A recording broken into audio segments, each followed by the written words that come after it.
Canadians should learn from a woman with dementia who died in the winter cold. She had no coats, no boots, no gloves. Her son reached out to us at the National after reading about a similar tragedy. And I don't want that to happen to anyone else. And there's so many things that we can do. There was literally someone who died in the cold who wasn't even elderly. Like, so it's not even just happening to elderly people. Canadians die like this more often than you might think. Thanks, Adrian. Katie Nicholson breaks down why and tells us what precautions families can take. She always loved having her hair done. Brian Wilson's mother, Vera, always hated the cold. My mom talking about how horribly cold the Saskatchewan winters were, and that she vowed that she would never go back to Saskatchewan in the wintertime, and she never did. And so he was shocked when one morning, 2 years ago, police told him his mother had died overnight, outside in the cold, steps from her retirement home. Why was it important to you two? Man, To talk to us today. Because I don't want this to happen to anybody else. I don't want another. You know, maybe we should spend more money on keeping care of our elderly instead of sending money to fucking fight foreign wars that we have nothing to do with. And maybe there wouldn't be as many elderly people dying in the cold. I'm not an expert, though. Another person, another family member, to have a police officer come and say, your mother or your father died because they froze to death, because they left the building. And why more elderly Canadians are at risk of freezing to death? Probably the mass decay of capitalism in our society and in cultural fabric. Regardless, in the middle of the afternoon, middle of the night, and froze. How? No, it's like this is what they do. The news is like, to a degree I've noticed, is it wants you to just turn it off. It doesn't want you to watch it. It doesn't want you to be informed. You got your infomercial for going to send weapons to to Ukraine, and now you're gonna get heartsick and turn it off, and hopefully you go watch the Leafs or something, because they don't want you to be informed. They want you to have this like thing that every time you watch the news, you see something horrible, so that you don't watch the news, you don't be informed. And when you are informed, you're being sold propaganda or an infomercial for fucking multi-level marketing scheme tied into the military-industrial complex. Could this happen in a place that was supposed to take care of her? Very easily. Very easily. The mode of profit, that's how. Vera Wilson lived at Seasons Retirement Home in Brantford, Ontario, in the second-floor suite. According to video surveillance, she exited through this hallway through an unalarmed door at 10:28 p.m. It locked behind her. Last March, Brian was allowed to view the retirement home surveillance tape at the Brantford police station.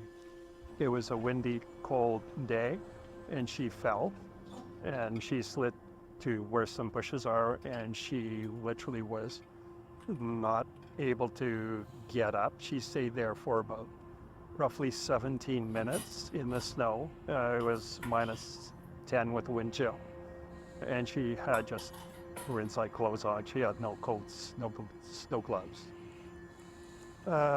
We do see her briefly once getting up, but then she, after that 17 minutes, and then she fell again after only making a few steps, and then we just saw her literally crawl down the along the sidewalk. See? This is what they do. Like, it was like with the, I don't know if you saw it, but they were just straight up showing the dead bodies in Ukraine on the ground. They weren't blurred out. It was unnecessarily traumatic, because they don't actually want you to watch the news. They want you to be so traumatized that you don't inform yourself. And it's like, what the fuck? What the fuck? until she disappeared from the cameras. A geriatric and long-term care death review committee report tells us the rest of the story. Staff at the home didn't realize she was missing until 2 a.m. They notified a manager and searched inside the home twice. At 3 a.m., another manager was notified and drove around the building and neighboring streets. At 4:01 a.m., staff called police. At precisely 4:20, staff and officers found Vera's body here, curled in a fetal position, partially under a bush and covered in snow. Brian found her glasses a couple of days later in the same area, neatly folded. Those images have weighed heavily on him since, and so has something else. She was never, ever reported as being a... It's literally just trauma porn. That's all this is. It's literally meant for the most bleeding heart. Like, who is going to expose themselves to this? This is not news. This is not news. I'm sorry. This is terrible. But is this news? It's not. a wanderer, or I guess you could say even a flight risk. Like, none of that was ever They're somehow going to turn this into we need more cops. reported to me by any retirement home. The committee that reviewed Vera Wilson's death noted that although she showed a decline in a tendency to wander, it seemed there was no discussion with the family on moving the decedent to a safer environment. The committee made several recommendations for the retirement home, like all exit doors should have an auditory alarm, and to make sure as soon as people are missing, the surveillance video is checked and police are notified immediately, and to ensure Boom. as dementia progresses, the residents' needs are regularly reassessed. It really is the goodwill of the sector to try to comply with whatever recommendations are made. Lawyer Jane Meadis is with the Advocacy Center for the Elderly.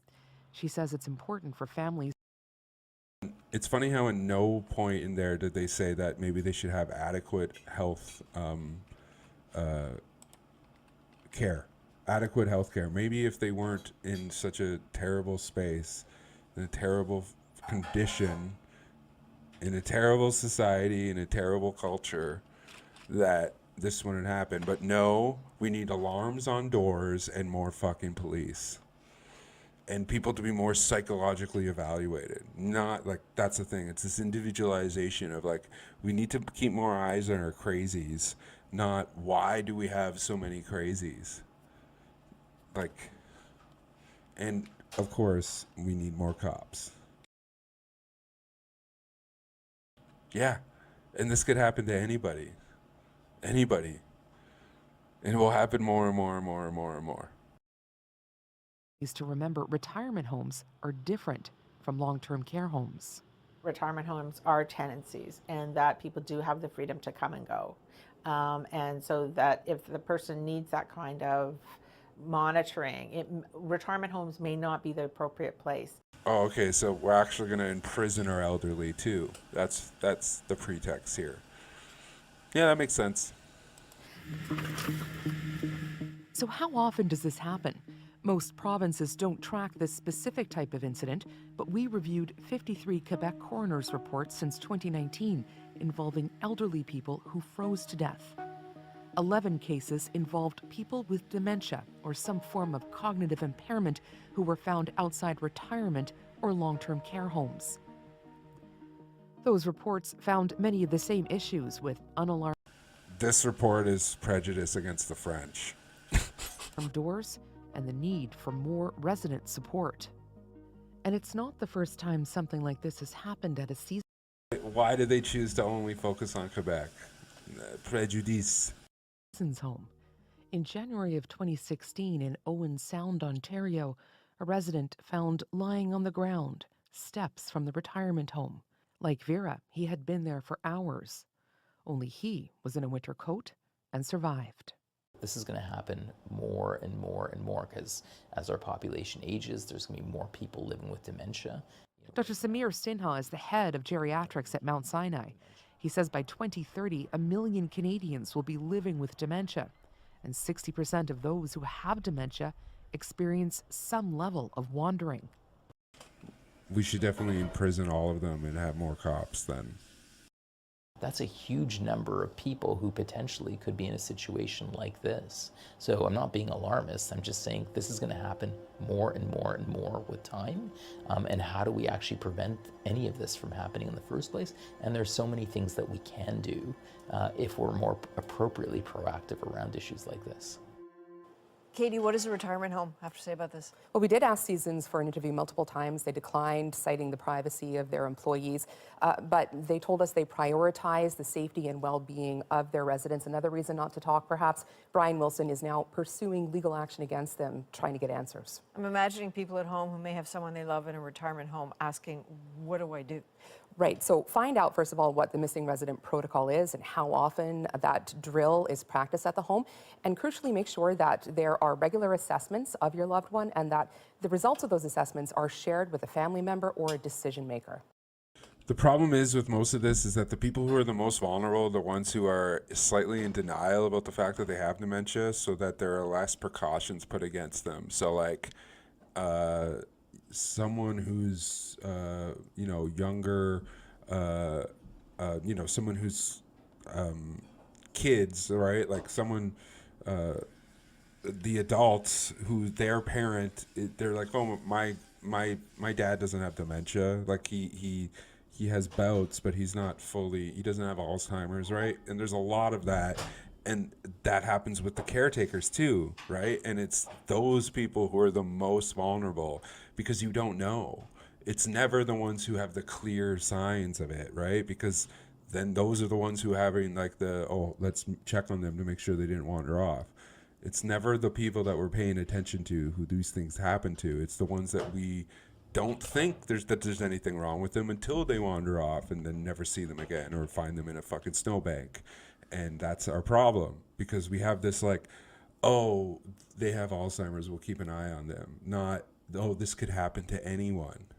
It's a reflection of our own culture, right? Like, and they're doing this individualized thing like, oh, if people just did a better job or if we had more cops or whatever. But that's not the way it is. Never the way it is. As in if someone is likely to wander. Exactly. All right, Katie Nicholson, thank you.